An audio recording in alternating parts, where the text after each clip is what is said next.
બસ જો આ વેકેશન પડ્યું એટલે પિયર આયા. આ મા બાપ જીવે ને ત્યાં સુધી આ બાજુ લમણો રાખો, પછી આ બાજુ લમણો જ નહીં રાખવો. હા એમના ભાઈ ભાભીઓ વેકેશન કરવા આવે ને એટલે રસ ને ખમણ ને આવું બધું મંગાવે, અને અમે વેકેશન કરવા આવે ને એટલે ખાલી શાક રોટલી કરીને મૂકી દે. કાલ મારી ભત્રીજી મસ્તી કરતી હતી તે કે આ તો કે વણના વાંદરા ઉતારે એવી છે કે અસલ ક્યાંક ફઈ ઉપર જઈએ એટલે આડકતરી રીતે એમને મને વાંદરી જ કીધી ને. હમણાં મહિના પહેલા મારા ભત્રીજાના લગ્ન હતા તો રાસ ગરબામાં એમના ભાઈઓ ને ભાભીઓ કૂદતા હતા, નાચતા હતા. અમારા આઈડિયા બેઠા બેઠા બચારા ખુરશી મૂંઘતા હતા તો એક જણે એમને કીધું કે કુમાર તમે ઉભા થઈને નાચો ને કૂદો.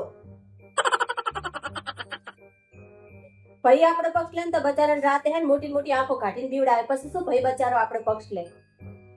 હારું હેડતાર, મને તો કોઈ ખોદણી કરવાની આદત નહીં. મૂકું ફોન, પછી કરીશ.